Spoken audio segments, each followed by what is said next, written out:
Perkenalkan, nama saya Embari Rahma Erlangga. Saya akan menjelaskan tentang kependudukan Jepang di Indonesia.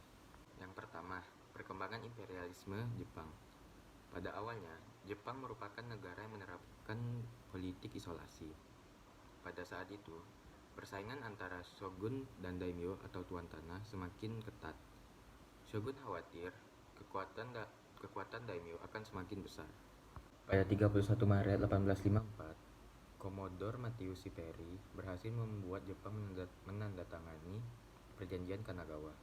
Dibukanya pelabuhan-pelabuhan Jepang menyadarkan Jepang bahwa mereka tertinggal dari bangsa Barat. Hal inilah yang mendorong Kaisar Meiji untuk melakukan restorasi Meiji di bidang pendidikan, militer, sosial, hukum, dan ekonomi. Jepang menganut agama Shinto. Ada ajaran Haku Ichiyo, yang artinya negara-negara di dunia merupakan keluarga besar dan Jepang adalah pemimpinnya. Berikutnya, usaha Jepang membangun dan memperluas imperiumnya. 1. Perang Sino-Jepang 1 pada tahun 1894 sampai 1895. Berikutnya, Perang Rusia-Jepang pada tahun 1904 sampai 1905. Yang ketiga, menginvasi wilayah jajahan Perancis di Indochina pada 1941. Jepang menganggap Amerika Serikat sebagai ancaman dalam mencapai cita-cita imperiumnya.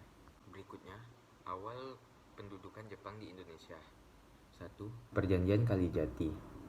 Pada Januari 1942, Jepang berhasil menguasai Tarakan, Kalimantan Timur. Pada Februari 1942, Jepang menguasai Pontianak, Banjarmasin, Makassar, Palembang, dan Bali. Selanjutnya, Jepang mulai menginvasi Pulau Jawa. Pada Maret 1942, Belanda menandatangani Perjanjian Kalijati yang berisi penyerahan seluruh wilayah kekuasaan Belanda di Hindia Belanda kepada Jepang. Jepang melakukan berbagai upaya untuk menarik simpati bangsa Indonesia agar mau menerima Jepang. Antara lain, A. Jepang mengaku sebagai saudara tua dari bangsa Indonesia. B. Jepang sangat baik kepada Indonesia. C.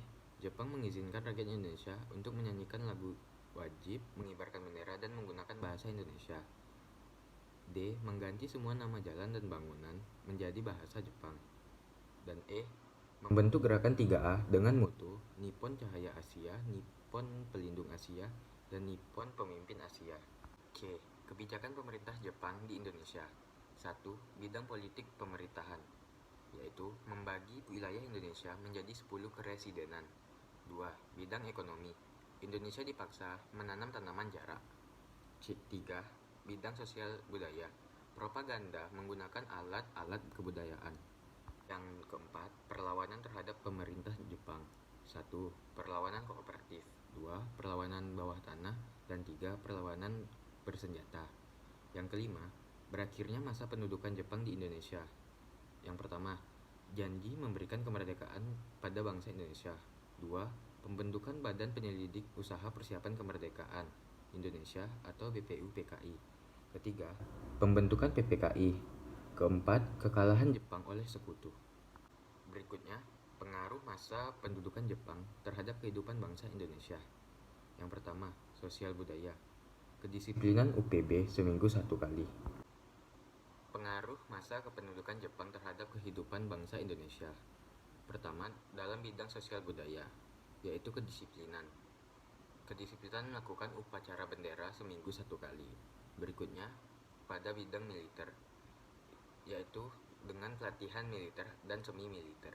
6. Ada beberapa tokoh nasional dan daerah dalam perjuangan kemerdekaan Indonesia. Yang pertama Supriyadi, dan yang kedua Kanjeng Raden Tumenggung.